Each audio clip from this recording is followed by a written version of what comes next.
Okay, self study versus coaching പലരും ചോദിക്കുന്ന ചോദ്യമാണ്. സെൽഫ് സ്റ്റഡിയിലൂടെ മാത്രം എനിക്ക് നല്ല മാർക്ക് അല്ലെങ്കിൽ നല്ല ഉയർന്ന റാങ്കിലേക്ക് എത്താൻ പറ്റുമോ എന്നുള്ളതാണ്. വെൽക്കം ഓൾ, എല്ലാവരും ഹാപ്പി ആയിരിക്കുന്നു വിചാരിക്കുന്നു. ഒരുപാട് ബാങ്ക് എക്സാം നോട്ടിഫിക്കേഷൻസ് ആണ് നമുക്ക് വന്നിരിക്കുന്നത് അല്ലേ. ഇപ്പോൾ SBIയുടെ ക്ലർക്ക് വന്നു, SBIയുടെ PO വന്നു, IBPSന്റെ കലണ്ടർ വന്നിട്ടുണ്ട്. അപ്പോൾ നമുക്ക് ഈ ബാങ്ക് എക്സാംസിനൊക്കെ നമുക്ക് എങ്ങനെ പ്രിപ്പയർ ചെയ്യാമെന്നുള്ളത് സ്ഥിരമായിട്ട് കുട്ടികളെന്നോട് ചോദിക്കുന്ന ഒരു ചോദ്യമാണ്.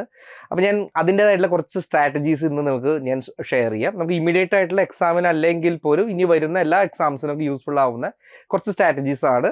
ഇതിൽ പല സ്ട്രാറ്റജീസും നിങ്ങൾ യൂസ് ചെയ്യുന്നതായിരിക്കാം. ഇനി പുതിയതായിട്ട് എന്തെങ്കിലും ഉണ്ടെങ്കിൽ നമുക്ക് ഈ ഒരു സ്ട്രാറ്റജിയിലൂടെ നമുക്ക് നോക്കിപ്പോകാം കേട്ടോ. അപ്പോൾ ഒട്ടും നേരം കളയേണ്ട, നമുക്ക് നമ്മുടെ സ്ട്രാറ്റജീസ് നമുക്ക് നോക്കാം. How to get started with SBI exam preparation എന്നാണ് പറയുന്നത്. ഓക്കെ, SBI എക്സാം മാത്രമല്ല, ഈവൻ IBPS എക്സാംസിനും നമുക്ക് ചെയ്യാൻ പറ്റാവുന്ന കുറച്ച് കാര്യങ്ങളാണ്. ആദ്യം തന്നെ നിങ്ങൾ അറിയേണ്ടത് നിങ്ങളുടെ എക്സാമിൻ്റെ പാറ്റേൺ എന്താണെന്നുള്ള അറിയുക. ഓരോ ടോപ്പിക്കിൽ നിന്നും എത്ര മാർക്സ് വരുന്നുണ്ടെന്ന് അണ്ടർസ്റ്റാൻഡ് ചെയ്യുക എന്നുള്ളതാണ് നമ്മുടെ ഫസ്റ്റ് ഡ്യൂട്ടി എന്ന് പറയുന്നത്. Focus on the core subjects. നമുക്ക് എല്ലാവർക്കും അറിയാം നമ്മുടെ മെയിൻ സബ്ജക്ട്സ് എന്ന് പറയുന്നത് ക്വാണ്ട്, റീസണിങ്, ഇംഗ്ലീഷ് എന്നുള്ളതാണ്. ഇതിന് മെയിനായിട്ട് നമ്മൾ ഫോക്കസ് ചെയ്യുക. പിന്നെ നമുക്ക് മെയിൻ എക്സാംസ് ഒക്കെ വരുമ്പോഴാണ് നമുക്ക് മറ്റ് ടോപ്പിക്സ് വരുന്നത്. അപ്പോൾ ഇമ്മീഡിയറ്റ് ആയിട്ടുള്ള നമ്മുടെ ഒരു ഫോക്കസ് എന്ന് പറയുന്നത് കോർ സബ്ജക്ട്സ് ആണ്. അതിലേക്ക് നമുക്ക് കുറച്ച് ശ്രദ്ധ നമുക്ക് കൊടുക്കാം. പിന്നെ റിസോഴ്സസ്, ഒരുപാട് റിസോഴ്സസ് നമുക്ക് കളക്ട് ചെയ്യാനായിട്ടുണ്ട്. നമുക്ക് ഓൺലൈനായിട്ട് അവൈലബിൾ ആണ്. നമുക്ക് ടെക്സ്റ്റ് ബുക്സ് നമുക്ക് അവൈലബിൾ ആണ്. നമുക്ക് ഏറ്റവും കോമ്പീറ്റൻ്റ് ആയിട്ടുള്ള, ഏറ്റവും വിശ്വസിക്കാൻ പറ്റാവുന്നതായിട്ടുള്ള മെറ്റീരിയൽസ് എപ്പോഴും നമ്മുടെ കൈവശം ഉണ്ടായിരിക്കണം. ഓക്കെ, ഒരു എഫക്റ്റീവ് ആയിട്ടുള്ള ഒരു സ്റ്റഡി പ്ലാൻ എങ്ങനെ നമുക്ക് ഉണ്ടാക്കാം എന്നുള്ളതാണ് ഞാൻ പറയുന്ന ഒരു കാര്യം. എന്താ വെച്ചാൽ ഡെയിലി നമുക്ക് ഒരു സബ്ജക്റ്റ് അലൊക്കേഷൻ വെക്കണം. ഒരു വീക്ക്ലി സ്റ്റഡി പ്ലാൻ ചെയ്യുന്നതായിരിക്കും എപ്പോഴും ബെറ്റർ. നമുക്ക് ഇപ്പോൾ ഒരു ദിവസം നമ്മൾ എടുക്കുകയാണ്, മൺഡേ എടുത്തു. മൺഡേ നമുക്ക് ഏത് ടോപ്പിക്ക് ഏത് ടൈമിൽ നമുക്ക് സ്റ്റാർട്ട് ചെയ്യണം. ഞാനൊക്കെ എന്ന് പറഞ്ഞാൽ ഒരു ഡേ സ്റ്റാർട്ട് ചെയ്യുന്നത് മാത്സിലാണ്, ക്വാണ്ടിലാണ് ഞാൻ ഡേ സ്റ്റാർട്ട് ചെയ്യുക. അത് കഴിഞ്ഞ് ഓരോ ടോപ്പിക്സിൽ പോവുകയാണ് ചെയ്യുക. അപ്പോൾ നിങ്ങളുടെ ഒരു കംഫർട്ടബിൾ ആയിട്ടുള്ള ടോപ്പിക് ഏതാണോ അത് വെച്ച് നിങ്ങൾ ഡെയിലി നിങ്ങൾ ചെയ്തു പോവുക. ശ്രദ്ധിക്കേണ്ട കാര്യം എന്താണെന്ന് വെച്ച് കഴിഞ്ഞാൽ കറണ്ട് അഫയേഴ്സ് നമുക്കിപ്പോൾ ആവശ്യമുണ്ടെങ്കിലും ഇല്ല എങ്കിൽ പോലും നമ്മൾ ഡെയിലി കറണ്ട് അഫയേഴ്സിന് വേണ്ടിയിട്ട് നമ്മളൊരു 1/4 മണിക്കൂർ നേരമെങ്കിലും നമ്മളതിന് സ്പെൻഡ് ചെയ്യാനായിട്ട് നമ്മൾ ശ്രമിക്കുക.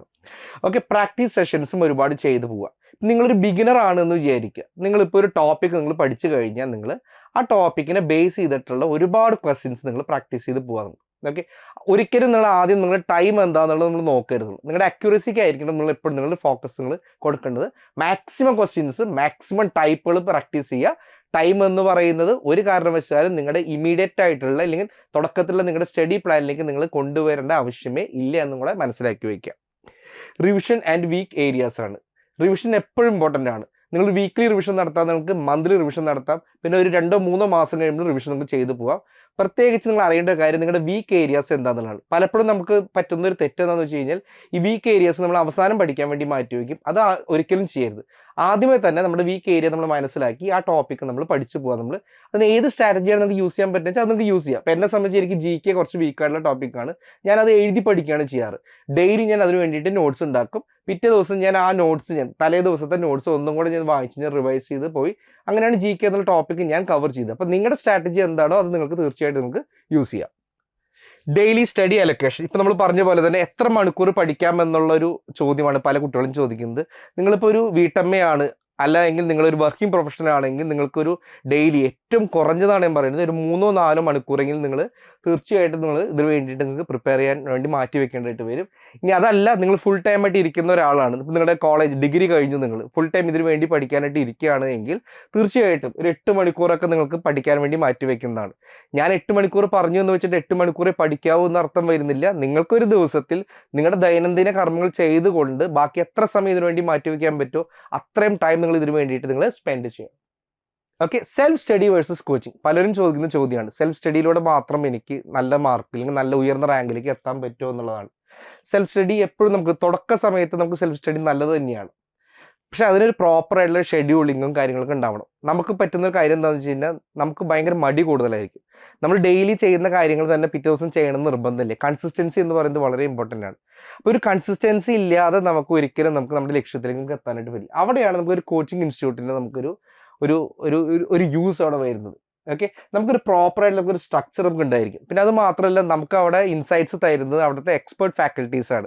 അപ്പോൾ അവർ ഈ പറഞ്ഞ രീതിയിലൂടെയൊക്കെ കടന്നു വന്നിരിക്കുന്ന വ്യക്തികളായിരിക്കും. അപ്പോൾ നമ്മുടെ ഭാഗത്തു നിന്നുള്ള തെറ്റുകൾ ഇമീഡിയറ്റ് ആയിട്ട് കണ്ടുപിടിച്ച് ആ തെറ്റ് തിരുത്താനുള്ള കഴിവ് അവർക്ക് ഉണ്ടായിരിക്കും. അപ്പോൾ അതിൽ നിന്ന് നമുക്ക് ഒരുപാട് ടൈം നമുക്ക് സേവ് ചെയ്യാനായിട്ട് പറ്റും. ഓക്കെ, പിന്നെ നമ്മുടെ ഒരു അവൈലബിലിറ്റി പോലെ നേരത്തെ പറഞ്ഞ പോലെ തന്നെ നമുക്ക് എത്ര നേരം ഒരു ദിവസം പഠിക്കാൻ പറ്റുമോ അതനുസരിച്ച് സ്വന്തമായിട്ടുള്ള ഒരു സ്റ്റൈൽ നമ്മൾ ക്രിയേറ്റ് ചെയ്യാനായിട്ട് നമ്മൾ എപ്പോഴും ശ്രമിക്കുക. ഒരിക്കലും ഒരാളെ നമ്മൾ കോപ്പി ചെയ്യരുത്. രണ്ട് വ്യക്തികൾ ഒരിക്കലും ഒരേപോലെ ആവണമെന്നില്ല.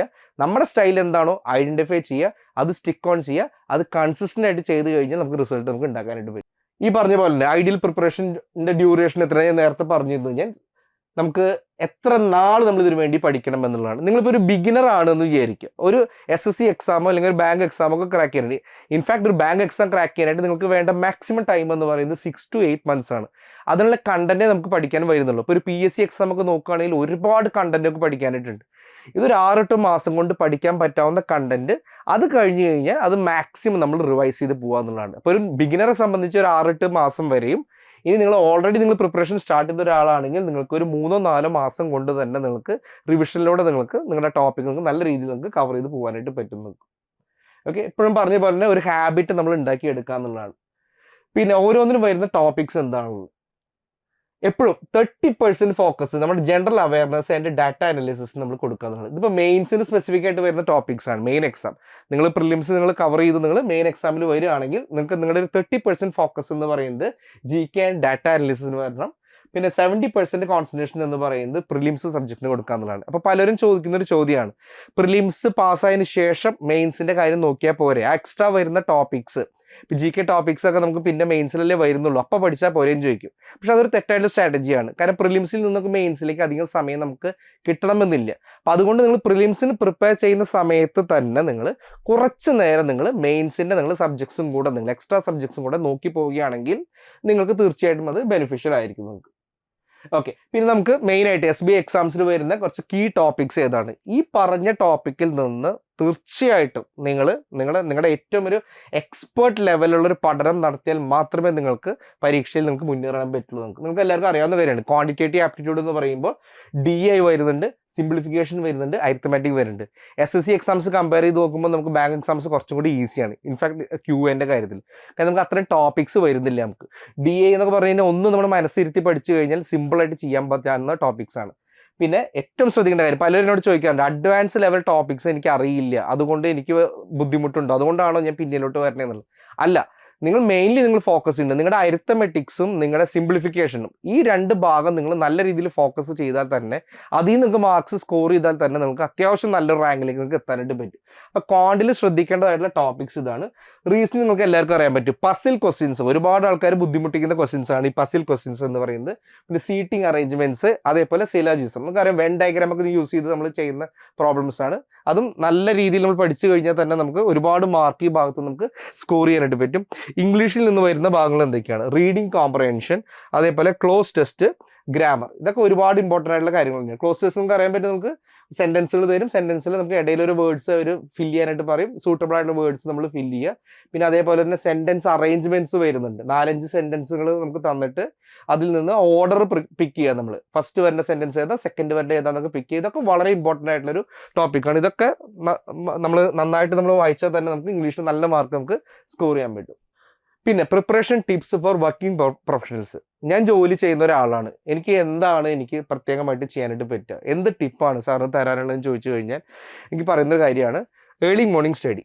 എപ്പോഴും എൻ്റെ ഒരു അനുഭവത്തിൽ ഏർലി മോർണിംഗ് സ്റ്റഡി എന്ന് പറയുന്നത് വളരെ യൂസ്ഫുൾ ആണ്. ഇനി നിങ്ങൾക്കതല്ല, നിങ്ങളിപ്പോൾ രാത്രി പഠിക്കുന്ന ഒരാളാണെങ്കിൽ നിങ്ങളത് തന്നെ ഫോളോ ചെയ്തോളൂ, മാറ്റണം എന്ന് ഞാൻ പറയുന്നില്ല. പക്ഷെ നിങ്ങൾ ഒരു റൂട്ടീൻ നിങ്ങൾ എപ്പോഴും നിങ്ങൾ സ്റ്റിക്ക് ഓൺ ചെയ്ത് പോകുക എന്നുള്ളതാണ്. വീക്കെൻഡ് പ്രിപ്പറേഷൻ വളരെ മസ്റ്റാണ്. സൺഡേസ് എന്ന് പറയുന്നത് ഒരു മത്സരാർത്ഥിയെ സംബന്ധിച്ച് നമുക്ക് എൻജോയ് ചെയ്യാനുള്ളതല്ല, നമ്മൾ ആ ഒരാഴ്ച പഠിച്ച കാര്യങ്ങളുടെ റിവിഷൻ ചെയ്യാൻ വേണ്ടി ഉപയോഗിക്കേണ്ട ഒരു സമയമാണ് സൺഡേസ് എന്ന് പറയുന്നത്. Okay, commute learning, use apps or ebooks to study during your daily commute. പലപ്പോഴും ഞാൻ പറയുന്ന ഒരു കാര്യമാണ്, ഇപ്പം നിങ്ങളൊരു ജോലിക്ക് പോവുകയാണ്, നിങ്ങൾ ഇപ്പോൾ 1 മണിക്കൂർ നേരം നിങ്ങൾക്ക് യാത്ര ചെയ്തിട്ടാണ് നിങ്ങൾ ജോലിക്ക് പോകുന്നത്. ആ 1 മണിക്കൂർ നേരം നിങ്ങൾ ബസ്സിലോ ട്രെയിനിലോ നിങ്ങൾ യാത്ര ചെയ്യുമ്പോൾ ആ ടൈം ഡെഡ് വേസ്റ്റ് ആണ്, നമ്മൾ വേറെ ഒന്നും നമ്മൾ യൂട്ടിലൈസ് ചെയ്യുന്നില്ല. പക്ഷെ നിങ്ങളൊരു മൊബൈലിൽ നിങ്ങൾക്കൊരു ആപ്പ് നിങ്ങൾ ഇൻസ്റ്റാൾ ചെയ്യുകയാണെങ്കിൽ ആ ആപ്പ് വഴി നിങ്ങൾക്ക് വേണമെങ്കിൽ ആ 1 മണിക്കൂർ നേരം നിങ്ങൾക്ക് GK പോയിന്റ്സോ അല്ലെങ്കിൽ അത്യാവശ്യം എന്തെങ്കിലും കാര്യം നമുക്ക് പഠിക്കാനും പറ്റും. അപ്പം അങ്ങനെ ചെയ്യുമ്പോൾ നമ്മുടെ ടൈം നമ്മൾ ഒട്ടും തന്നെ നമ്മൾ വേസ്റ്റ് ചെയ്യുന്നില്ല. നമ്മൾ പ്രയോറിറ്റൈസ് മോക്ക് ടെസ്റ്റ് എന്ന് പറയുന്നത് എല്ലാവരും പറയുന്നൊരു കാര്യമാണ്, മോക്ക് ടെസ്റ്റുകൾ ഇല്ലാതെ നമ്മൾ മുന്നേറുക എന്ന് പറയുന്നത് വളരെ ബുദ്ധിമുട്ടുള്ള കാര്യമാണ്. അപ്പം ഞാൻ ആദ്യം പറയുന്ന കാര്യം എന്താണെന്ന് വെച്ചാൽ നമ്മൾ ഫുൾ പേപ്പറിനെ മോക്ക് ടെസ്റ്റ് ചെയ്യുന്നതിനേക്കാൾ ഉപരിയായിട്ട് നമ്മൾ സെക്ഷണൽ മോക്ക് ടെസ്റ്റുകൾ ചെയ്യുക. അതായത് ഒരു സെക്ഷൻ നമ്മൾ പഠിച്ചു അല്ലെങ്കിൽ ഒരു ടോപ്പിക്ക് പഠിച്ചു, നമ്മൾ ആ ടോപ്പിക്ക് ബേസ് ചെയ്തിട്ടുള്ള മോക്ക് ടെസ്റ്റുകൾ ചെയ്ത് പഠിച്ച് അവസാനം നമ്മുടെ പ്രിപ്പറേഷൻ്റെ ലാസ്റ്റ് സ്റ്റേജ് എത്തുമ്പോഴാണ് നമ്മൾ ഫുൾ മോക്ക് ടെസ്റ്റുകൾ നമ്മൾ ചെയ്യേണ്ടത്. ഓക്കെ, ടൈം മാനേജ്മെന്റ് നമുക്ക് എല്ലാവർക്കും അറിയാം. എല്ലാ എക്സാംസിനും നിശ്ചിതമായിട്ടുള്ള ടൈം ആയിരിക്കും നമുക്ക് ഉണ്ടാവുക. നമുക്ക് ഓരോന്നിനും പ്രോപ്പറായിട്ട് നമ്മൾ അലക്കേറ്റ് ചെയ്ത് പോവാം. നമ്മൾ ഇപ്പം എന്നെ സംബന്ധിച്ചെന്ന് പറഞ്ഞാൽ എനിക്ക് ഇംഗ്ലീഷ് സബ്ജക്റ്റ് എന്ന് പറഞ്ഞാൽ പെട്ടെന്ന് എനിക്ക് ചെയ്യാൻ പറ്റാവുന്ന ടോപ്പിക്കായിരുന്നു. അപ്പം ഞാൻ അതിന് അത്ര ഇമ്പോർട്ടൻസ് ആണ് കൊടുത്തിരുന്നത്. ഓരോ ക്വസ്റ്റ്യനും എത്ര മാർക്ക് അല്ലെങ്കിൽ എത്ര ടൈം ഞാൻ കൊടുക്കണം എന്നുള്ള ഒരു മെൻ്റൽ കാൽക്കുലേഷൻ നടത്തിയിട്ടാണ് ഞാൻ ഒരു എക്സാമിന് ഞാൻ പോയിരുന്നത്. അപ്പം നിങ്ങളും തീരുമാനിക്കണം, ഒരു പ്രോബ്ലം നിങ്ങൾ ചെയ്യുകയാണെങ്കിൽ ഇത്ര ടൈമിനുള്ളിൽ ഞാൻ ആ പ്രോബ്ലത്തിലേക്ക് എത്തണം. ഇപ്പോൾ ഒരു ടൈം ആൻഡ് വർക്കിൻ്റെ പ്രോബ്ലം ആണെങ്കിൽ അതിന് ഞാൻ കൊടുക്കുന്ന ടൈം ഇത്രയാണ്.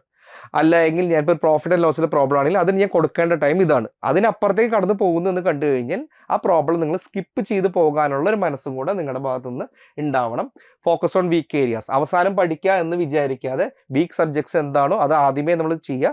ഇനി ക്വാണ്ട് എന്ന് പറയുന്നത് നിങ്ങളുടെ ഒരു ഭയങ്കര വീക്കുള്ള ടോപ്പിക് ആണെങ്കിൽ വേറൊരു ഓപ്ഷനും ഇല്ല, എഴുതി പഠിക്കുക എന്നുള്ളത്. മാക്സിമം എത്ര ക്വസ്റ്റ്യൻസ് ചെയ്യാൻ പറ്റുമോ അത്രയും ക്വസ്റ്റ്യൻസ് ചെയ്ത് തന്നെ നമ്മൾ പോകുക എന്നുള്ളത്. പിന്നെ ഞാൻ പറയുന്നൊരു കാര്യമാണ് കൺസിസ്റ്റൻസിയാണ്. ഇന്ന് ഞാൻ ഒരു കാര്യം പഠിച്ചു, ഞാൻ കുറച്ച് ദിവസം ഞാൻ പഠിച്ചില്ല, ഞാൻ ഒരു ഫാമിലി ഫംഗ്ഷൻ വന്നു, ആ ഫാമിലി ഫംഗ്ഷന് വേണ്ടിയിട്ട് ഒരു 3-4 ദിവസം ഞാൻ ലീവ് എടുത്തു, ഞാൻ പഠിച്ചില്ല, അത് കഴിഞ്ഞ് വീണ്ടും വന്നു. അപ്പോൾ അവിടെ എന്ന് പറയുന്ന ഒരു കൺസിസ്റ്റൻസി അവിടെ ഉണ്ടാവുന്നില്ല എന്നുള്ളതാണ്. നമ്മളെ സംബന്ധിച്ച് നമ്മൾ ഇതിലേക്ക് ഇറങ്ങി തിരിച്ചു കഴിഞ്ഞാൽ പരമാവധി അവോയ്ഡ് ചെയ്യാൻ പറ്റാവുന്ന സോഷ്യൽ ഗ്യാതറിങ്സ് ഒക്കെ നമ്മൾ പരമാവധി നമ്മൾ അവോയ്ഡ് ചെയ്യുക. നമ്മൾ നമ്മൾ ഡെയിലി നമ്മളൊരു ഗോൾസ് നമ്മൾ സെറ്റ് ചെയ്യുക, അത് വെച്ചിട്ട് കൺസിസ്റ്റൻ്റ് ആയിട്ട് പഠിച്ച് ഈ പറഞ്ഞ പോലെ റിവിഷനിലൂടെ നമ്മുടെ പ്രോഗ്രസ് ഒക്കെ നമുക്ക് എത്രയാണ് നമുക്ക് ട്രാക്ക് ചെയ്യാനായിട്ട് പറ്റും. നമുക്ക് ഇത് കഴിഞ്ഞാൽ കണ്ടിന്യൂസ് ആയിട്ട് ഒരു വർഷമൊക്കെ ഇരുന്ന് പഠിക്കാമെന്ന് പറഞ്ഞാൽ ബുദ്ധിമുട്ടുള്ള കാര്യമാണ്. അപ്പം അതുകൊണ്ട് നമ്മൾ എന്ത് ചെയ്യണം, ചെറിയ റിലാക്സേഷൻസ് കൊടുക്കണം. അപ്പം ഞാനൊക്കെ എങ്ങനെയാണെന്ന് വെച്ച് കഴിഞ്ഞാൽ കുറച്ച് പ്രോബ്ലംസ്, ഇപ്പോൾ ഒരു 200 പ്രോബ്ലംസ് ചെയ്ത് കഴിഞ്ഞാൽ അതിന് ശേഷം ആ 200 പ്രോബ്ലം ചെയ്താൽ എനിക്ക് എന്തെങ്കിലും ഒരു റിവാർഡ് ഞാൻ കൊടുത്തിരുന്നു. ഞാനൊരു മൂവി ബഫും കൂടിയാണ് അപ്പോൾ ഞാനൊരു സിനിമ കാണാനായിട്ട് പോകും, അല്ലെങ്കിൽ എൻ്റെ ഫ്രണ്ട്സിൻ്റെ അടുത്തേക്ക് പോവുക. പക്ഷേ അതിനൊരു ടാർഗറ്റ് വെച്ചിട്ടുണ്ടാവും, ഇത്രയും ക്വസ്റ്റ്യൻസ് ചെയ്താലാണ് അത് ചെയ്യാനുള്ളൊരു പെർമിഷൻ ഞാൻ എനിക്ക് തന്നെ വെക്കുള്ളൂ. അങ്ങനെ കൊച്ചു സന്തോഷങ്ങളോട് കണ്ടെത്തിയാൽ മാത്രമേ നിങ്ങൾക്ക് ഈ പ്രോസസ്സ് നിങ്ങൾക്ക് കുറച്ചും കൂടെ നിങ്ങൾക്കൊരു ഹാപ്പിനെസ് നിങ്ങൾക്ക് ഇതിൽ നിന്ന് കിട്ടുകയുള്ളൂ, നമ്മൾ വിചാരിച്ച റിസൾട്ടിലേക്ക് എത്താനായിട്ട് പറ്റുള്ളൂ. Okay, SBO PO versus clerk എക്സാമിൻ്റെ പാറ്റേൺ നമുക്ക് എല്ലാവർക്കും അറിയാവുന്ന കാര്യമാണ്. ക്ലറിക്കൽ എക്സാം എന്ന് പറഞ്ഞാൽ കൂടുതലും നമ്മുടെ ഒരു ന്യൂമറിക്കൽ സ്പീഡാണ് അവിടെ അവർ അളക്കുന്നത്, അരിത്തമെറ്റിക്സിന് കൂടുതൽ ഇമ്പോർട്ടൻസ് കൊടുക്കുന്നു. പക്ഷെ PO എന്ന് പറഞ്ഞാൽ അങ്ങനെയല്ല, കൺസെപ്ച്വൽ തിങ്കിങ്ങിനാണ് കൂടുതൽ ഇമ്പോർട്ടൻസ് വരുന്നത്. അവിടെ സ്പീഡിനേക്കാൾ ഉപരിയായിട്ട് ഒരു ചോദ്യം കൂടുതൽ ആഴത്തിൽ നമ്മളിങ്ങനെ പഠിച്ച് നമ്മൾ അതിൻ്റെ ആൻസർ എത്താൻ പറ്റും എന്നുള്ളതാണ് അതിൽ വരുന്നൊരു വ്യത്യാസം എന്ന് പറയുന്നത്. ഓക്കെ, പിന്നെ prioritise easy question, maintain high speed, focus on accuracy എന്ന് പറയുന്നതാണ്. നമുക്ക് അറിയേണ്ട ഒരു കാര്യം, എല്ലാ ക്വസ്റ്റ്യൻസും ഒരു കാരണവശാലും നമുക്ക് നിശ്ചിത സമയത്തിനുള്ളിൽ ചെയ്യാനായിട്ട് പറ്റില്ല. അപ്പോൾ ഒരു ക്വസ്റ്റ്യൻ കാണുമ്പോൾ നമുക്ക് അറിയണം ഇത് എൻ്റെ ഒരു സ്ട്രോങ് ടോപ്പിക്കാണ്, ഇത് എനിക്ക് കിട്ടുന്നൊരു ക്വസ്റ്റ്യൻ ആണ് എന്ന് നമ്മൾ മനസ്സിലാക്കിയിട്ട് വേണം നമ്മളെ ക്വസ്റ്റ്യനിലേക്ക് കടക്കാനായിട്ട്. വൺസ് നമ്മളത് അറ്റംപ്റ്റ് ചെയ്ത് കഴിഞ്ഞാൽ അവിടെ നമ്മൾ പകുതിയിൽ വെച്ച് സ്റ്റക്കായിട്ട് പോകുന്ന ഒരു അവസ്ഥ ഉണ്ടാവരുത്. അത് നമുക്ക് ആൻസർ ചെയ്യാനായിട്ട് പറ്റണം. ഇനി അതിൻ്റെ ഇടയിൽ നമുക്ക് അറിയാത്തതായിട്ടുള്ള ടോപ്പിക്സ് വന്നു കഴിഞ്ഞാൽ, ഇൻഫാക്ട് കുറേ ടോപ്പിക്സ് ഞാൻ നല്ല രീതിയിൽ പഠിച്ച് പോവാത്തത് ഉണ്ടായിട്ടുണ്ട്. അപ്പോൾ ആ ടോപ്പിക്കിൽ നിന്ന് ഒരു ക്വസ്റ്റ്യൻ വന്നു കഴിഞ്ഞാൽ ഇമീഡിയറ്റ് ഞാൻ എന്ത് ചെയ്യും, ഞാൻ സ്കിപ്പ് ചെയ്യും. അങ്ങനെ സ്കിപ്പ് ചെയ്യുന്നത് വഴിയാണ് എനിക്ക് കുറേ ടൈമേക്ക് ലാഭമായിട്ട് കിട്ടുക, മറ്റ് ക്വസ്റ്റ്യൻസ് ചെയ്യാൻ പറ്റും. അപ്പോൾ ഒരു കാരണവശാലും ഇപ്പോൾ 40 ക്വസ്റ്റ്യൻസ് ആണ് നമുക്കിപ്പോൾ ഒരു ക്വാണ്ടിൽ നിന്ന് വരുന്നതെങ്കിൽ നിങ്ങൾ ചിന്തിക്കുക, 40 ക്വസ്റ്റ്യൻസ് ഒരാളെ സംബന്ധിച്ച് ആ പറഞ്ഞ സമയത്തുള്ളിൽ ചെയ്യാനായിട്ട് പറ്റില്ല. അപ്പോൾ 40-ൽ നിന്ന് നിങ്ങൾ സെലക്ട് ചെയ്യുക, നിങ്ങളുടെ ഈസി ക്വസ്റ്റ്യൻസ് ഏതാണെന്നുള്ളത് സെലക്ട് ചെയ്യുക. എന്നിട്ട് സമയം ഉണ്ടെങ്കിൽ മാത്രം നിങ്ങൾ തിരിച്ചു പോയിട്ട് നിങ്ങൾ ബാക്കി ക്വസ്റ്റ്യൻസ് ചെയ്യുക. പക്ഷേ ശ്രദ്ധിക്കേണ്ട കാര്യം, വൺസ് നിങ്ങളത് അറ്റംപ്റ്റ് ചെയ്ത് കഴിഞ്ഞാൽ നിങ്ങളുടെ അക്യുറസി എന്ന് പറയുന്നത് നിയർ 100% ആയിരിക്കും. പിന്നെ ഈ പറഞ്ഞ പോലെ തന്നെ അക്യുറസിയുടെ കാര്യം ഇപ്പോൾ പറഞ്ഞിരുന്നു. ടൈം കൺസ്യൂമിംഗ് ആയിട്ടുള്ള സെക്ഷൻ വരുന്നുണ്ട്. ഓക്കെ, DA ഒക്കെ കുറച്ച് ടൈം കൺസ്യൂമിംഗ് ആയിട്ട് വരുന്നതാണ്. അപ്പോൾ അതിനൊക്കെ നമ്മളൊരു സ്പെഷ്യലൈസ്ഡ് ആയിട്ടുള്ള നമ്മൾ ട്രെയിനിങ് നമ്മൾ എടുത്തിട്ട് നമ്മൾ പോകാം. നമ്മൾ prioritising high weightage questions, attempt question with higher marks allocation first to secure a good score efficiently. നമുക്കറിയാം റീസണിങ്ങിലൊക്കെ ചില ചോദ്യങ്ങൾക്കൊക്കെ കൂടുതൽ വെയിറ്റേജ് വരുന്നുണ്ട്. അപ്പോൾ അങ്ങനത്തെ ക്വസ്റ്റ്യൻസ് ഒക്കെ നമുക്ക് മാക്സിമം ചെയ്യാൻ പറ്റി കഴിഞ്ഞാൽ നമുക്ക് വലിയൊരു അഡ്വാൻറ്റേജ് ആണ്. അപ്പോൾ അത് ഏത് ടൈപ്പിൽ നിന്ന് വരുന്ന ക്വസ്റ്റ്യൻസ് ആണ് ഐഡൻറ്റിഫൈ ചെയ്ത് അത് ചെയ്ത് പോവുക എന്നുള്ളത് ഒരു നല്ലൊരു സ്ട്രാറ്റജി തന്നെയാണ്. മാനേജിങ് സെക്ഷണൽ ടൈം ലിമിറ്റ്സ് ആണ്. പല ബാങ്ക് എക്സാംസിനും, ഇപ്പോൾ SBI പോലുള്ള ബാങ്ക് എക്സാംസൊക്കെ അറിയാം, പ്രിലിംസിനൊന്നും നമുക്കൊരു സെക്ഷണൽ കട്ട് ഓഫ് അവിടെ വരുന്നില്ല. അപ്പോൾ സെക്ഷണൽ കട്ട് ഓഫ് വരുന്ന എക്സാംസ് ആണ് എങ്കിൽ നമ്മളത് കറക്റ്റായിട്ട് അതിൻ്റെ ടൈം നമ്മൾ മാനേജ് ചെയ്യാനായിട്ട് നമ്മളിപ്പോഴും ശ്രമിക്കുക. മോക്ക് ടെസ്റ്റിന് ഇമ്പോർട്ടൻസ് ഞാൻ പറഞ്ഞു. നിങ്ങൾ ഒരു കാരണവശാലും തുടക്കത്തിൽ തന്നെ നിങ്ങൾ ഫുൾ സബ്ജക്റ്റ് നിങ്ങൾ മോക്ക് ടെസ്റ്റ് നിങ്ങൾ ചെയ്യാതെ നിങ്ങൾ സെക്ഷണൽ മോക്ക് ടെസ്റ്റുകളും ചെയ്യുക. നിങ്ങൾ അതുവഴി നിങ്ങൾക്ക് നിങ്ങളുടെ സ്പീഡ് നിങ്ങൾക്ക് ഇമ്പ്രൂവ് ചെയ്യാനായിട്ട് പറ്റും, നിങ്ങളുടെ ആക്യുറസി നിങ്ങൾക്ക് ഇമ്പ്രൂവ് ചെയ്യാൻ പറ്റും. ഇപ്പോൾ എവിടെയാണ് തെറ്റുന്നത് എന്നുള്ളൊരു ഐഡിയ കിട്ടിയാൽ തന്നെ നമുക്ക് ഒരു കോൺഫിഡൻസോട് കൂടി നമുക്ക് മുന്നോട്ട് പോകാനായിട്ട് പറ്റും. എത്ര മോക്ക് ടെസ്റ്റുകൾ ചെയ്യാമെന്നാണ് പറഞ്ഞത്. പ്രിലിംസ് എക്സാം ആണെങ്കിൽ നിങ്ങളിപ്പോൾ പ്രിലിംസ് എഴുതാൻ പോവുകയാണ്, നമ്മുടെ ഒരു കാഴ്ചപ്പാടിൽ പ്രിലിംസ് എക്സാം എഴുതുന്നതിൻ്റെ ഒരു 4-5 ദിവസം മുമ്പെങ്കിലും നിങ്ങളുടെ ഒരു കംപ്ലീറ്റ് ആയിട്ടുള്ള ഒരു എക്സാം പ്രിപ്പറേഷൻസ് അവിടെ തീർന്നിരിക്കണം. എന്നിട്ട് നിങ്ങൾ ഒരു 15-20 ഒരു മോക്ക് ടെസ്റ്റുകളെങ്കിലും നിങ്ങൾക്ക് ചെയ്യാൻ പറ്റി കഴിഞ്ഞാൽ വളരെ നല്ലതാണ്. അതായത് ഡെയിലി നിങ്ങൾക്കൊരു 3 മോക്ക് ടെസ്റ്റ് ഒക്കെ വെച്ച് നിങ്ങൾക്ക് ചെയ്യാൻ പറ്റി കഴിഞ്ഞാൽ വളരെ ബെസ്റ്റാണ്. അതുപോലെ മെയിൻസ് എക്സാമിന് പോവുകയാണെങ്കിൽ ഏറ്റവും കുറഞ്ഞത് ഒരു 10 മുതൽ 15 വരെ കംപ്ലീറ്റ് മോക്ക് ടെസ്റ്റുകൾ നിങ്ങൾ ചെയ്തു പോകുന്നത് നിങ്ങൾക്ക് ബെനിഫിഷ്യൽ ആയിരിക്കും. ഓക്കെ, മോക്ക് ടെസ്റ്റിൻ്റെ പെർഫോമൻസ് അതുവഴി നിങ്ങൾക്ക് അറിയാനായിട്ട് പറ്റും നിങ്ങളുടെ സ്ട്രോങ് ഏരിയാസ് ഏതാണ്, നിങ്ങളുടെ വീക്ക് ഏരിയാസ് ഏതെന്ന് അറിയാൻ പറ്റും, നിങ്ങളുടെ ഇൻകറക്റ്റ് ആൻസേഴ്സ് എവിടെയാണ് നിങ്ങൾക്ക് തെറ്റിയതെന്ന് നമുക്കൊരു ഐഡിയ നമുക്ക് കിട്ടും. പിന്നെ ഏത് ക്വസ്റ്റ്യനാണ് നിങ്ങൾ കൂടുതൽ ടൈം എടുക്കണമെന്നുള്ളത് നമുക്ക് മാനേജ് ചെയ്യാനായിട്ട് പറ്റും. Okay, previous year question papers നോക്കുന്നത് പലരും ചോദിക്കാറുണ്ട്, പ്രീവിയസ് ഇയർ ക്വസ്റ്റ്യൻ പേപ്പേഴ്സ് നോക്കേണ്ടതിൻ്റെ ആവശ്യകത ഉണ്ടോ? തീർച്ചയായിട്ടും. നമുക്കറിയാം ഇപ്പോൾ പല സെക്ഷൻസ് വരുന്നുണ്ട്, പല ഇയറിൽ നമുക്ക് ക്വസ്റ്റ്യൻസ് വരുന്നുണ്ട്. ഇതൊക്കെ നമുക്ക് നോക്കേണ്ടതായിട്ടുള്ള ആവശ്യകത ഉണ്ടോ? തീർച്ചയായിട്ടും ഉണ്ട് നമുക്ക്. കാരണം അത് വഴിയാണ് നമുക്ക് ലേറ്റസ്റ്റ് ആയിട്ട് ചോദിക്കുന്ന എക്സാംസിൻ്റെ ട്രെൻഡ്സ് നമുക്ക് അറിയാനായിട്ട് പറ്റുക. നമുക്ക് ഓരോ എക്സാമിൻ്റെ ഡിഫിക്കൽട്ടി ലെവൽ എന്താണെന്ന് അറിയണമെങ്കിൽ പ്രീവിയസ് ആയിട്ടുള്ള ക്വസ്റ്റ്യൻസ് തന്നെ നമ്മൾ തീർച്ചയായിട്ടും നമ്മൾ നോക്കണം. പിന്നെ ഏത് ടോപ്പിക്കിൽ നിന്നാണ് ഇപ്പോൾ വെയിറ്റേജ് കൂടുതൽ വരണേ എന്നുള്ളത് അറിയാനായിട്ടും പ്രീവിയസ് ഇയർ ക്വസ്റ്റ്യൻ പേപ്പേഴ്സ് നമ്മളെ ഹെൽപ്പ് ചെയ്യും. ഓക്കെ, ഇത് നമ്മൾ നേരത്തെ പറഞ്ഞൊരു പോയിന്റ് തന്നെയാണ്, സെക്ഷണൽ കട്ട് ഓഫിനെ ടാക്കിൾ ചെയ്യേണ്ട സ്ട്രാറ്റജീസ്. ഇനി നമുക്ക് ഓരോ സബ്ജക്റ്റ് ആയിട്ട് നോക്കാം, അത് ചെയ്യേണ്ട രീതികൾ എന്താണെന്നുള്ളത്. നമുക്ക് ഇംഗ്ലീഷ് ലാംഗ്വേജ് നോക്കാം. ഇംഗ്ലീഷ് റീഡിങ് ആൻഡ് കോംപ്രഹെൻഷൻ, ഇതിന് നമുക്ക് ചെയ്യേണ്ട സ്ട്രാറ്റജീസ് എന്താണ്? ഡെയിലി പ്രാക്ടീസ് അത് മസ്റ്റാണ്. നിങ്ങൾക്ക് ഒരു ന്യൂസ് പേപ്പർ, പ്രിഫറബിളി നിങ്ങളൊരു ഇംഗ്ലീഷ് ന്യൂസ് പേപ്പർ, ഏതെന്നും പറയുന്നില്ല, ഒരു ഇംഗ്ലീഷ് ന്യൂസ് പേപ്പർ ഡെയിലി നിങ്ങൾ വായിക്കുകയാണെങ്കിൽ, എസ്പെഷ്യലി എഡിറ്റോറിയലൊക്കെ വായിക്കുകയാണെങ്കിൽ നിങ്ങൾക്ക് ഒരുപാട് വൊക്കാബുലറി നിങ്ങൾക്ക് ഇമ്പ്രൂവ് ചെയ്യാനായിട്ട് പറ്റും. പിന്നെ ക്ലോസ് ടെസ്റ്റിനൊക്കെ നമുക്ക് ഒരുപാട് യൂസ്ഫുൾ ആണ്. നമുക്ക് അതിൽ വരുന്നതായിട്ടുള്ള ഒരു എക്സസൈസുകൾ നമുക്ക് ചെയ്യാം. നമുക്ക് ടൈം മാനേജ്മെന്റ് ഒക്കെ ഒരുപാട് യൂസ്ഫുൾ ആണ് കേട്ടോ. പിന്നെ നിങ്ങളുടെ ഇപ്പം നേരത്തെ പറഞ്ഞ പോലെ തന്നെ വൊക്കാബ്സ് ഇമ്പ്രൂവ് ചെയ്യുക എന്നുള്ളത് വളരെയധികം ഇമ്പോർട്ടൻ്റ് ആണ്. നമുക്കൊരു ഈ ന്യൂസ് പേപ്പറിൻ്റെ എഡിറ്റോറിയലിൽ നിന്ന് നമുക്ക് ഒരുപാട് വേർഡ്സ് കിട്ടും. അല്ല എങ്കിൽ നമുക്ക് വൊക്കാബ്സ് ഇമ്പ്രൂവ് ചെയ്യാനായിട്ട് നമുക്ക് നോർമൽ ലൂയിസിൻ്റെ ഒരു ബുക്ക് ഉണ്ട് നമുക്ക് വൊക്കാബ്സ് ചെയ്യുന്നത്. പിന്നെ ഒരു ബ്ലാക്ക് ബുക്ക് ഓഫ് ഗ്രാമർ എന്നൊക്കെ പറഞ്ഞിട്ട് ബുക്സ് വരുന്നുണ്ട്. ബ്ലാക്ക് ബുക്ക് ഓഫ് വൊക്കാബ്സ് ഒരു ബുക്ക് വരുന്നുണ്ട്.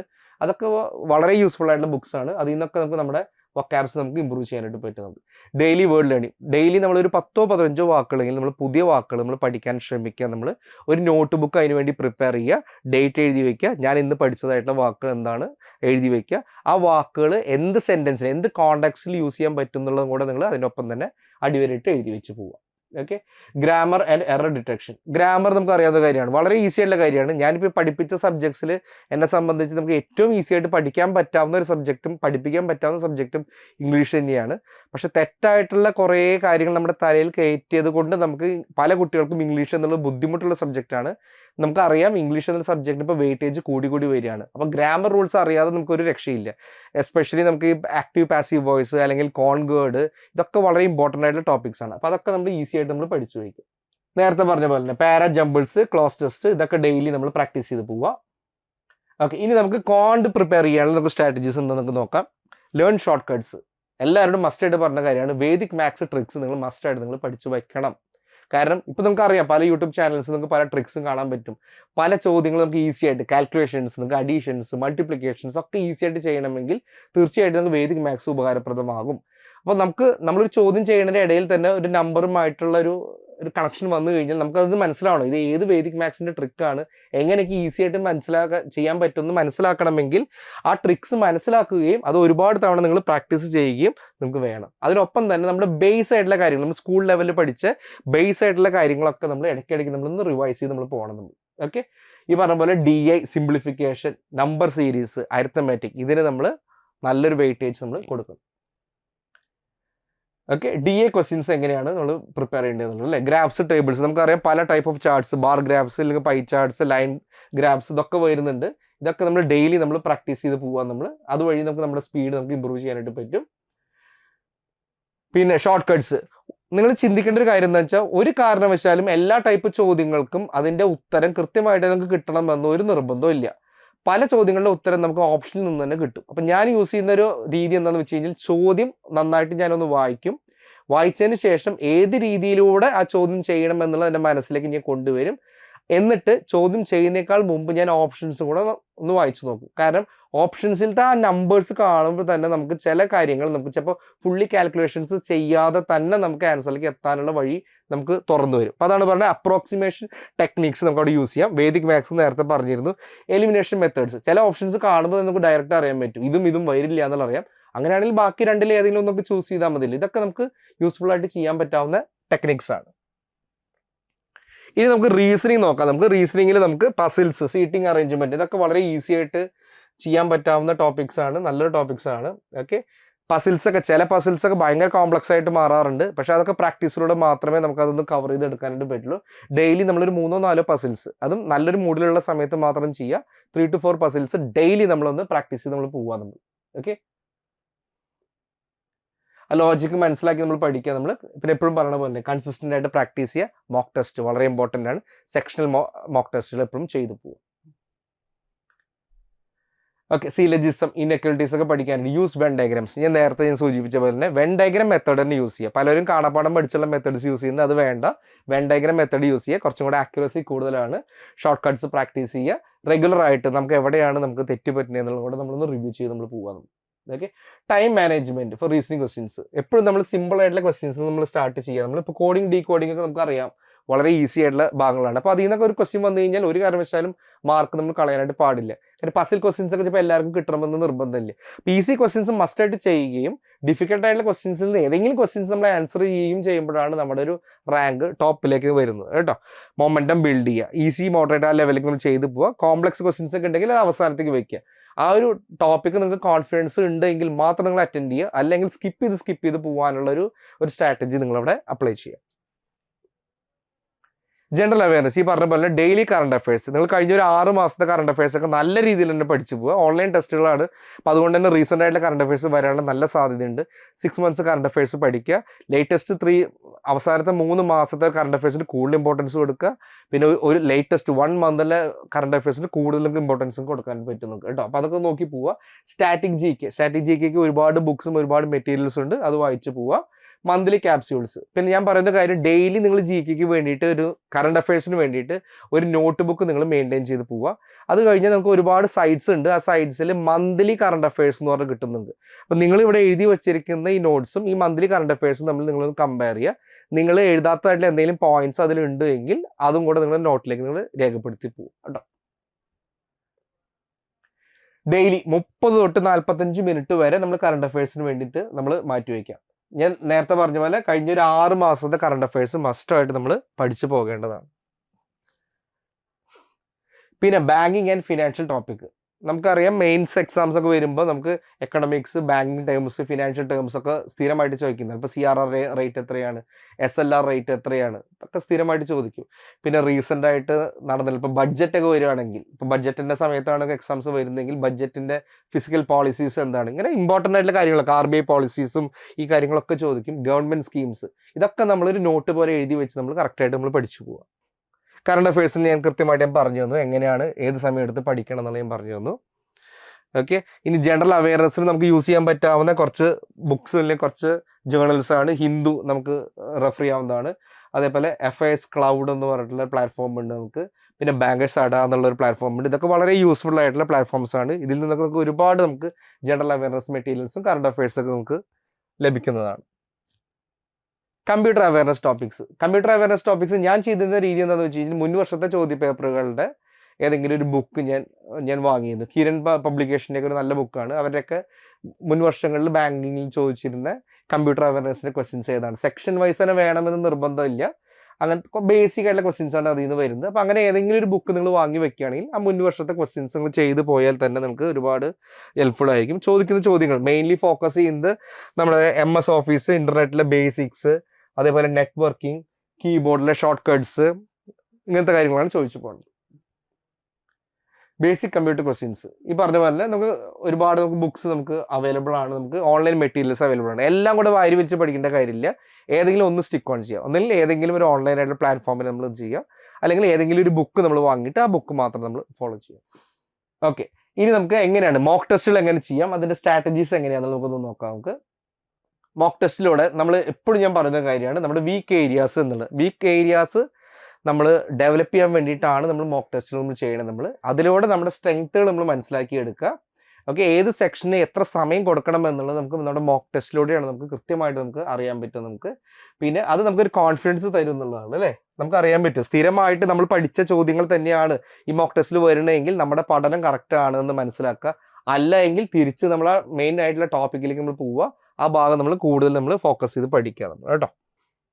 നേരത്തെ പറഞ്ഞ കാര്യങ്ങൾ തന്നെയാണ് വരുന്നത്. സ്ട്രെങ്ത് മനസ്സിലാക്കുക, എലിമിനേറ്റ് ഓപ്ഷൻസ് എന്നുള്ളതാണ് അല്ലേ. നെഗറ്റീവ് മാർക്കിങ്ങിനെ പല ആൾക്കാരും പേടിയോടുകൂടി കാണാറുണ്ട്. നെഗറ്റീവ് മാർക്കിംഗ് എന്ന് പറഞ്ഞാൽ വേറെ ഒന്നുമില്ല, നമ്മൾ ഒരു കാര്യം നമ്മൾ പകുതി പഠിച്ചാലാണ് നമുക്ക് നെഗറ്റീവ് മാർക്ക് വരുന്നത്. മുഴുവനായിട്ട് അറിയാമെങ്കിൽ നമ്മളെ ക്വസ്റ്റ്യൻ എഴുതുന്നു, ഒന്നും അറിയുന്നില്ലെങ്കിൽ ആ ക്വസ്റ്റ്യൻ നമ്മൾ സ്കിപ്പ് ചെയ്ത് പോകുന്നു. പകുതി പഠിക്കുമ്പോഴാണ് നമ്മൾ തെറ്റായിട്ട് നമ്മൾ കയറി കുത്തി നമുക്ക് നെഗറ്റീവ് മാർക്ക് വരുന്നത് എന്നുള്ളതാണ്. അപ്പം നമ്മുടെ കൺസെപ്റ്റ് ക്ലിയർ അല്ലാത്തത് കൊണ്ടാണ് നമുക്ക് നെഗറ്റീവ് മാർക്ക് വരുന്നത്. അപ്പോൾ ഏത് ഭാഗമാണ് നമ്മുടെ സ്ട്രോങ് ആയിട്ട് ഭാഗം വരണമെന്ന് വെച്ചാൽ അത് നമ്മൾ മനസ്സിലാക്കി വെക്കുക. ഓപ്ഷൻ എലിമിനേറ്റ് ചെയ്യാനുള്ള ഒരു മെത്തേഡ് നമ്മൾ പഠിച്ചു വെക്കുക. ഇതിപ്പോൾ എല്ലാ വിന്നേഴ്സും ചെയ്യുന്ന ഒരു കാര്യം തന്നെയാണ്.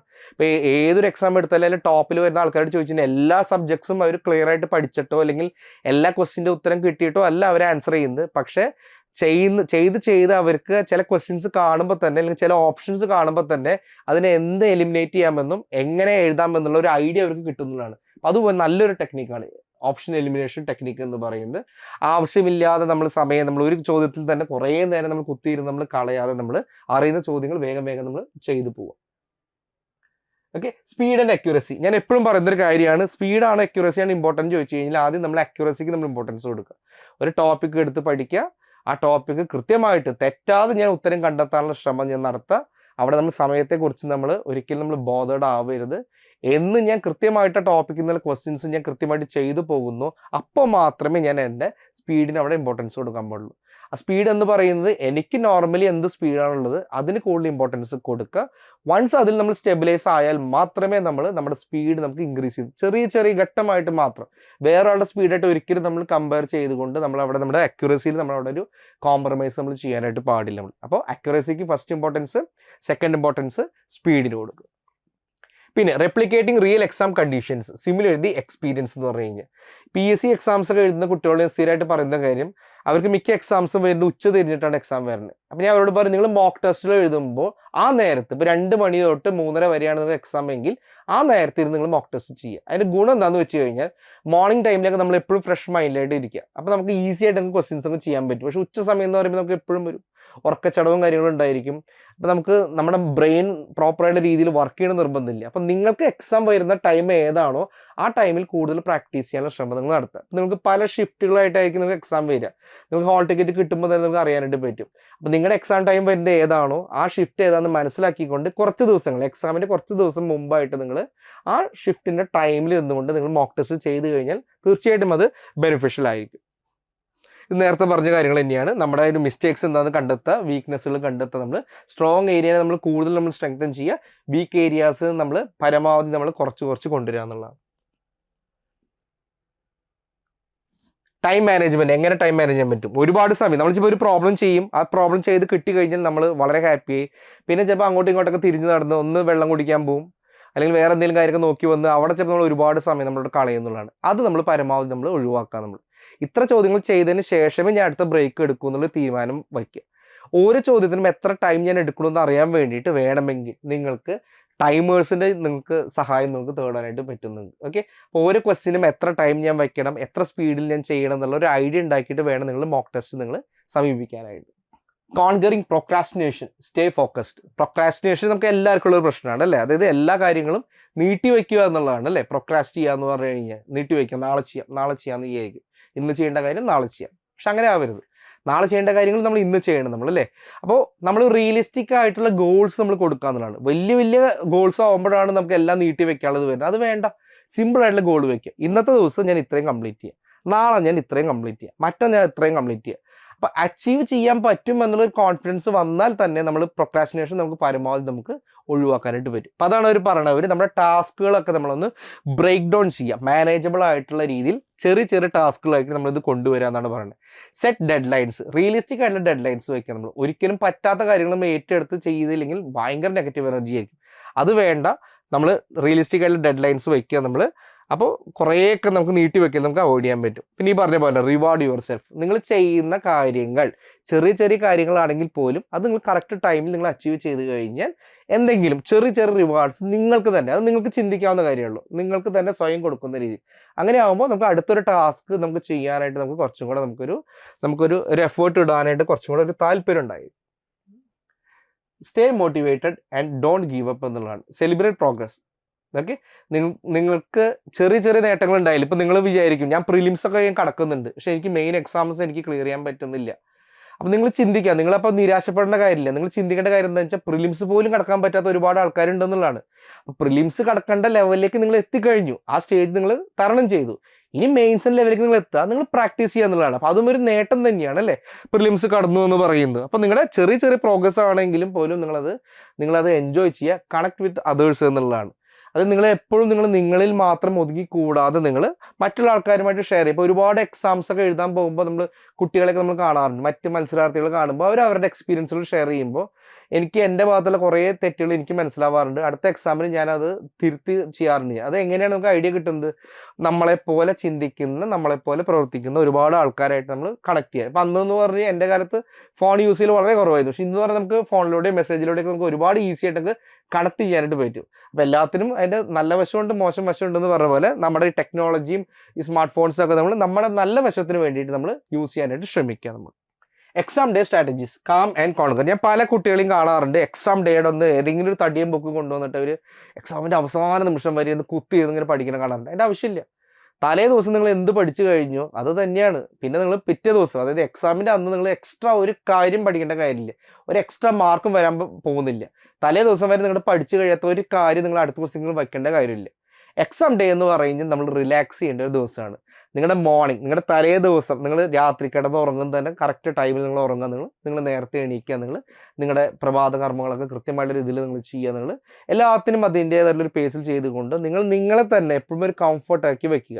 ഒരിക്കലും ഹറിബറി വരരുത്. നിങ്ങൾ വീട്ടിൽ നിന്ന് ഇറങ്ങാൻ നേരം വൈകി എക്സാം ഹാളിലേക്ക് നിങ്ങൾ കൃത്യസമയത്ത് നിങ്ങൾ ചാടി എത്തുന്നു, ഒരുപാട് ടെൻഷനായി, അല്ലെങ്കിൽ ഹാൾ ടിക്കറ്റിന് നിങ്ങൾ പ്രിൻ്റ് ഔട്ട് നിങ്ങൾ എടുത്തില്ല, അങ്ങനത്തെ കാര്യങ്ങളൊക്കെ നമ്മൾ അവോയ്ഡ് ചെയ്തുകൊണ്ട് എല്ലാം നമ്മളൊരു പ്ലാനിങ്ങോട് കൂടി ചെയ്ത് വെച്ച് എക്സാം ഡേ എന്ന് പറയുന്നത് മാക്സിമം റിലാക്സ് ചെയ്യാൻ പറ്റാവുന്ന ഒരു ദിവസമാണെന്ന് കരുതിക്കൊണ്ട് നിങ്ങളുടെ ബെസ്റ്റ് മൈൻഡ് സെറ്റിൽ നിങ്ങൾ പോയിട്ട് നിങ്ങൾ എക്സാം എഴുതുക.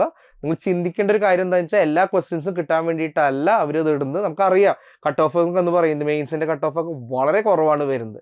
അപ്പം എല്ലാ ക്വസ്റ്റ്യൻസും നമുക്ക് ചെയ്യാനായിട്ട് പറ്റില്ല. പക്ഷെ എൻ്റെ മേഖലയിൽ നിന്നുള്ളൊരു ക്വസ്റ്റ്യൻ ആണെങ്കിൽ തീർച്ചയായിട്ടും ഞാൻ അത് ചെയ്തിരിക്കും. 100% അക്യുറസി എനിക്ക് ഉണ്ടായിരിക്കും. എൻ്റെ മേഖലയല്ലേ, ഞാൻ വിട്ടുപോകാന്നുള്ളതാണ്. സ്കൂൾ ലെവലൊക്കെ നമ്മൾ പഠിക്കുമ്പോൾ എന്താ ചെയ്യുക, എല്ലാം കിട്ടണം, എല്ലാം എനിക്ക് ആൻസർ ചെയ്യണം എന്നുള്ള ചിന്തയിലാണ് ചെയ്യുക. പക്ഷെ ഇവിടെ എന്ന് പറഞ്ഞാൽ അങ്ങനെയല്ല, നമുക്ക് പറ്റാത്ത നമ്മൾ അവോയ്ഡ് ചെയ്ത് പോകാന്നുള്ളതാണ്. അപ്പോൾ കിട്ടുന്നേക്കാൾ കൂടുതൽ ഇമ്പോർട്ടൻ്റ് ആണ് ഏതൊക്കെ ക്വസ്റ്റ്യൻസ് നമ്മൾ അവോയ്ഡ് ചെയ്ത് പോകുന്നു എന്നുള്ളത്. അപ്പോൾ ആ ഒരു സ്ട്രാറ്റജി ഒക്കെ നിങ്ങൾ എപ്പോഴും മനസ്സിലേക്ക് നിങ്ങൾ വെക്കുക. ഓക്കെ, അപ്പോൾ ഇത്രയും കാര്യങ്ങളാണ് നമ്മളൊരു ബേസിക് ആയിട്ട് ഒരു മത്സരാർത്ഥി, ഒരു ബാങ്ക് എക്സാമിന് പ്രിപ്പയർ ചെയ്യുന്ന മത്സരാർത്ഥി ശ്രദ്ധിക്കേണ്ടതായിട്ടുള്ള കാര്യങ്ങൾ.